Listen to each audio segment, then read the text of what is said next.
अमेरिकेत जाण्याचं स्वप्न पाहणाऱ्यांसाठी धक्कादायक बातमी आहे। जगभरातील 75 देशातील नागरिकांना आता अमेरिकेत नो एंट्री। पण कारण काय? ट्रम्प सरकारने इतका कठोर निर्णय का घेतलाय?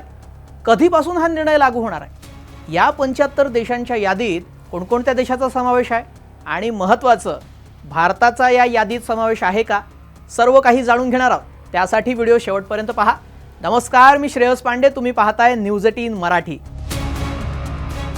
अमेरिकेत जाण्याचं स्वप्न काहींसाठी आता स्वप्नच राहणार आहे, कारण अमेरिकेनं तब्बल 75 देशातील नागरिकांसाठी व्हिसा प्रक्रिया थांबवण्याचा मोठा निर्णय घेतलाय। अमेरिकेनं 21 जानेवारीपासून 75 देशांसाठी संपूर्ण व्हिसा प्रक्रिया थांबवण्याचा निर्णय घेतलाय। आणि महत्त्वाचं म्हणजे या यादीमध्ये पाकिस्तान आणि बांगलादेशसह भारताच्या 6 शेजारील देशांचा समावेश आहे। मात्र इतका कठोर निर्णय अमेरिकेनं का घेतलाय असा प्रश्न तुम्हाला पडला असेल तर फॉक्स न्यूजच्या मते हा निर्णय अमेरिकेच्या परराष्ट्र विभागाच्या एका मेमोवर आधारित होता। या निर्णयाचा उद्देश असा आहे की अमेरिकेमध्ये येणाऱ्या परदेशी लोकांची संख्या अमेरिकेला कमी करायची आहे। आता परदेशी लोकांची संख्या का कमी करायची आहे बरं? तर याचं कारण असं आहे की परदेशी लोक अमेरिकेमध्ये येतात आणि अमेरिकेमध्ये सरकारी मदत किंवा कल्याणकारी योजनांवर अवलंबून राहतात। सरकारी योजनांवर अवलंबून राहणाऱ्या ज्या लोकांवर संशय आहे, ज्या लोकांवर तिथे त्यांना संशय आहे आणि त्याच्यातली पडताळणी होती आहे, त्या लोकांना व्हिसा नाकारण्यासाठी आता कायदेशीर शक्तीचा वापर केला जाणार आहे, असं अमेरिकेच्या परराष्ट्र विभागानं म्हटलं।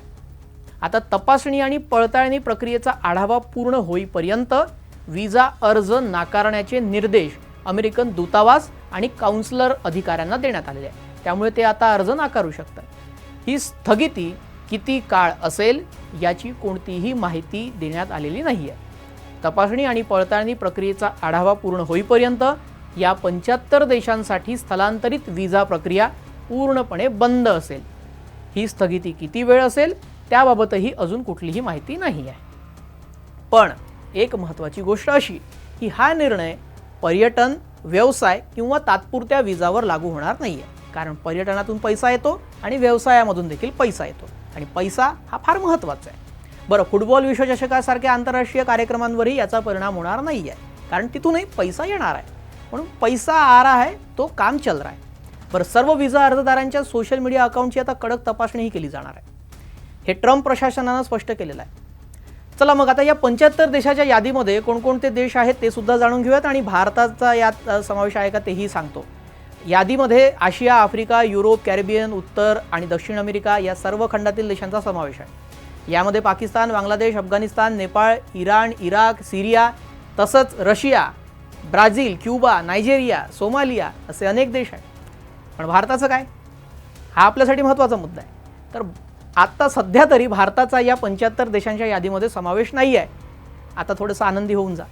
मात्र स्थिती पाहता अमेरिकेचं इमिग्रेशन धोरण आणखी कठोर होण्याची शक्यता नाकारता येत नाही। ट्रम्प यांनी याआधीही युरोपियन नसलेल्या देशांमधून होणाऱ्या स्थलांतरावर नाराजी व्यक्त केलेली होती। त्यामुळे हा निर्णय पुढील काळामध्ये आणखी मोठ्या बदलांचा संकेत देणारा मानला जातोय। त्यामुळे येत्या काळामध्ये भारतावर देखील अशा प्रकारची काही कारवाई केली जाऊ शकते। आता ट्रम्प यांच्या हे मूडवर डिपेंड करतं आणि ट्रम्प यांचं मूड कधी बदलेल हे कोणीच सांगू शकत नाही। आता भारतावर याचा भविष्यात काही परिणाम होऊ शकतो का, की मोदींची ट्रम्प यांच्याशी जी मैत्री आहे ती भारताच्या काही कामी येईल? याबाबत तुम्हाला काय वाटतं हे कमेंटमध्ये नक्की सांगा। भेटूयात पुढील नव्या ग्लोबल अपडेटसह। नमस्कार।